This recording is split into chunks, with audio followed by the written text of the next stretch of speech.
1991 से जीत की तलाश कर रही कांग्रेस ने यूपी के गुड्डू राजा बुंदेला पर दांव खेला है, तो बीजेपी से लता वानखेड़े इस बार मैदान में है।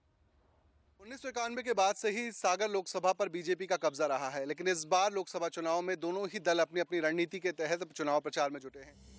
बुंदेलखंड की अहम सीट सागर में 24 की चुनावी जंग तेज हो गई है। दशकों से बीजेपी का गढ़ बनी इस सीट पर बीजेपी ने महिला प्रत्याशी लता वानखेड़े को मैदान में उतारा है, तो कांग्रेस ने ललितपुर के गुड्डू राजा बुंदेला पर भरोसा जताया है। 30 साल से ज्यादा वक्त हो चुका है, लेकिन कांग्रेस सागर का सियासी सागर पार नहीं कर पाई है। 1991 के चुनाव में कांग्रेस को आखिरी बार जीत मिली थी। सागर लोकसभा की 8 विधानसभा में से 7 सीटों पर बीजेपी काबिज है। बीजेपी के नेता इस बार भी बड़ी जीत का दावा कर रहे हैं, तो कांग्रेस अपनी रणनीति पर काम कर अपने पुराने किले को वापस फतेह करने की कोशिश में है। सागर जो है भारतीय जनता पार्टी का एक अभेद गढ़ है। इससे भेद पाना कांग्रेस के बस की बात नहीं है, क्योंकि आज ना कांग्रेस में नीति है, ना नेता है, ना कांग्रेस का कोई किसी प्रकार का जनाधार है।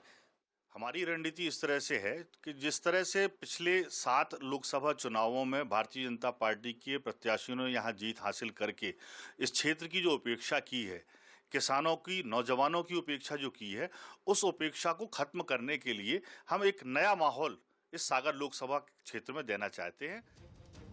राजनीतिक जानकार भी मानते हैं कि इस बार लड़ाई दिलचस्प होती जा रही है। बीजेपी उम्मीदवार संगठनात्मक रूप से मजबूत है, तो कांग्रेस प्रत्याशी आर्थिक रूप से मजबूत नजर आ रहा है। महिला आरक्षण विधेयक पारित होने के बाद भाजपा महिला मतदाताओं को आकर्षित करने के लिए काम कर रही है, इसलिए लता वानखेड़े के रूप में महिला प्रत्याशी दिया है।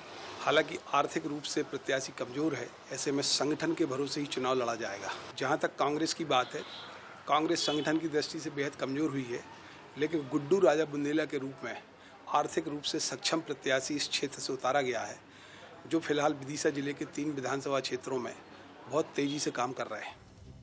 24 के सियासी रण में दोनों दल अपने अपने तरीके से चुनावी चाल चल रहे हैं। बीजेपी मोदी की गारंटी और राज्य सरकार के कामों को लेकर मैदान में है, तो कांग्रेस 25 गारंटी और न्याय दिलाने का दम भर रही है।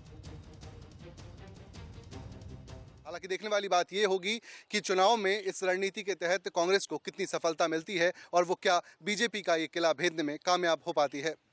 कैमरा पर्सन राज के साथ मनीष तिवारी, बंसल न्यूज, सागर।